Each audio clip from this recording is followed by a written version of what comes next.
बंद कमरे में हुई मीटिंग, चुनाव पर हो रहा था मंथन। तभी नाराज हो गए प्रधानमंत्री मोदी। बोले ऐसे काम नहीं चलने वाला। बीजेपी के चाणक्य को बुलाया, 2 घंटे पास बिठाया, फिर तैयार किया जीत का प्लान। मोदी का 2024 के लिए ब्रह्मास्त्र तैयार। मोदी ने इस बार चल दिया बड़ा दांव। विपक्ष को मिल गया बहुत बड़ा घाव। औंधे मुंह जमीन पर गिरने को तैयार है विपक्ष। क्या है मोदी के वो 3 फॉर्मूले जिन्हें जानने के बाद उड़ गई है विपक्ष की नींद। चुनाव से ठीक पहले ऐसे खेल करेगी बीजेपी। जब दिल्ली में बैठकर मोदी के सामने कई राज्यों के मुख्यमंत्री और बड़े नेता आने वाले 9 राज्यों के चुनाव पर मंथन कर रहे थे, तभी कुछ ऐसा हो गया जिसके बारे में किसी को उम्मीद तक नहीं थी। बीजेपी के राष्ट्रीय कार्यकारिणी की बैठक खत्म हो गई, लेकिन इस बैठक में बीजेपी ने 9 राज्यों में होने वाले चुनाव के लिए ऐसा प्लान तैयार किया है जिसकी काट शायद ही अब विपक्ष निकाल पाए। लेकिन सबसे ज्यादा चर्चा मोदी के उन 3 फॉर्मूले की हो रही है जिसकी वजह से अभी से कहा जा रहा है कि विपक्ष की नींद गायब हो गई है। 2024 का चुनाव अगले ही साल होने वाला है, इसीलिए बीजेपी ने अभी से कमर कस ली है और विपक्ष को हर हाल में पटखनी देने का सुपर प्लान तैयार कर लिया है। बीजेपी की कार्यकारिणी की बैठक में बड़ी रणनीति बनाई गई है। इससे जुड़ी कई सारी जानकारियां हमारे पास हैं जो हम आपको बताएंगे। लेकिन पहले बात कर लेते हैं उन 9 राज्यों की जहां पर चुनाव होने वाले हैं और बीजेपी इन्हीं राज्यों से खेल करने की शुरुआत करने वाली है। 2023 में देश के जिन 9 राज्यों में विधानसभा चुनाव होने वाले हैं उनमें राजस्थान, मध्य प्रदेश, छत्तीसगढ़, कर्नाटक, तेलंगाना, त्रिपुरा, मेघालय, नागालैंड और मिजोरम राज्य शामिल है।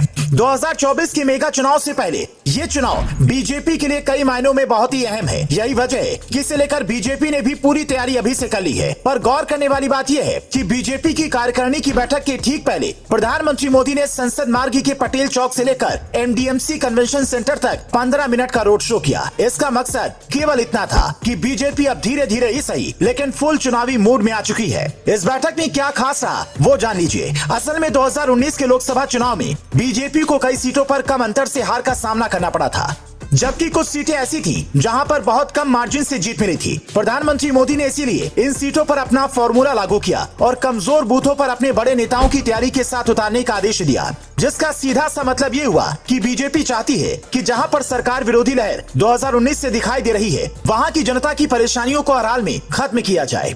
लेकिन मौजूदा समय में अभी जिन 9 राज्यों में चुनाव होने वाले हैं वहां पर बीजेपी कोई भी रिस्क नहीं लेना चाहती है। ऐसा इसलिए क्योंकि बीजेपी के लिए मध्य प्रदेश और राजस्थान में जीतना मुश्किल हो सकता है, क्योंकि 2018 में जब मध्य प्रदेश में चुनाव हुए थे तब कांग्रेस को जीत मिली। हालांकि जब राहुल गांधी के करीबी माने जाने वाले ज्योतिरादित्य सिंधिया ने बीजेपी का हाथ थामा तब कमलनाथ सरकार गिर गई और शिवराज सिंह दोबारा मुख्यमंत्री बन गए। लेकिन कहा जा रहा है यहाँ अभी भी सरकार विरोधी लहर चल रही है, जिसका नुकसान चुनाव में बीजेपी को उठाना पड़ सकता है, जबकि राजस्थान में सरकार बदलने का इतिहास रहा है। लिहाजा मौजूदा समय में जब कांग्रेस की सरकार है तो बीजेपी राहत की सांस ले रही होगी कि शायद उससे कम मेहनत में ही राजस्थान की सत्ता मिल जाए। अब देखने वाली बात होगी कि आने वाले चुनाव में 9 राज्यों में बीजेपी कितनी बड़ी जीत दर्ज कर पाती है। लेकिन इन्हीं के जरिए 2024 का रास्ता तय होगा। अगर बात मोदी के ब्रह्मास्त्र की करें तो मोदी के तरकश में इस बार 3 बड़े तीर मौजूद हैं, जिनमें पहला है अयोध्या में बन रहा राम मंदिर। बीजेपी हमेशा से हिंदुत्व की राजनीति करती आई है। बीजेपी के नेता लगातार चुनाव प्रचार और दूसरी जगहों पर राम मंदिर का कार्ड खेलना नहीं भूलते हैं।